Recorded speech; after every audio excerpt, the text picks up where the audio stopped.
আসসালামু আলাইকুম রহমতুল্লাহি ওয়া বারাকাতুহু। আমরা আজকে শিখব কিভাবে ব্যালেন্স অ্যাড করতে হয়।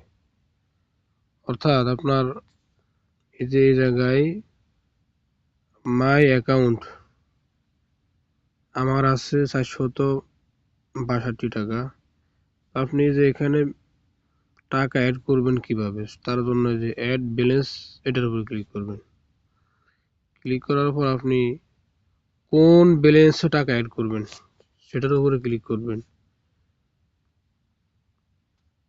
ধরুন আমি ব্যাংক ব্যালেন্সে টাকা অ্যাড করব, এটার উপর ক্লিক করলাম, নেক্সটে ক্লিক করলাম। এরপরে চলে যাবেন যে আপনি বিকাশের টাকা পাঠিয়ে অ্যাড করবেন, না নগদে টাকা পাঠিয়ে অ্যাড করবেন, না রকেট উপায়ে টাকা পাঠিয়ে অ্যাড করবেন।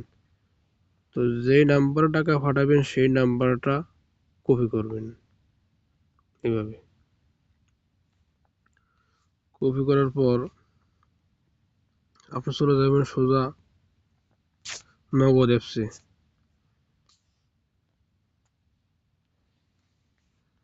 নগদ অ্যাপসে গিয়ে আপনি টাকা পাঠিয়ে যে কয় টাকা পাঠাচ্ছেন সেটা এরকম লেনদেনের এখানে ক্লিক করে নগদে এরকম দেখতে পারবেন।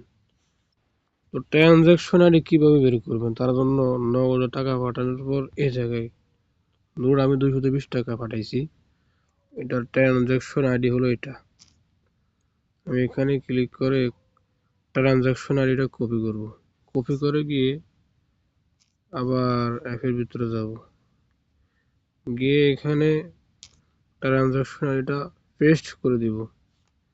এরপর আমি এখানে 220 টাকা পাঠাইছি অ্যামাউন্ট লিখে দিব। এরপরে আপনাকে যে পিন দেওয়া হয়েছে অ্যাপের পিন, সেই পিনটা এখানে দিয়ে আপনি অ্যাড নাও এখানে ক্লিক করবেন।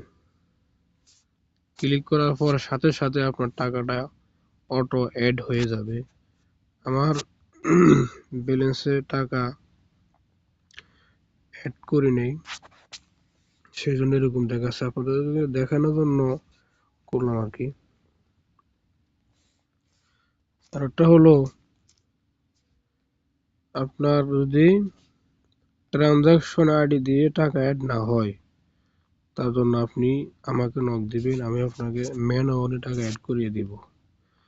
যদি ট্রানজাকশন আইডি দিয়ে টাকা অ্যাড না হয় অটো, অনেক সময় অটো এটা বন্ধ থাকে, তার জন্য আপনি আমাকে নক দিবেন, আমি আপনাকে টাকা অটো অ্যাড না হলেও ম্যানুয়ালি ভাবে টাকা অ্যাড করে দিব।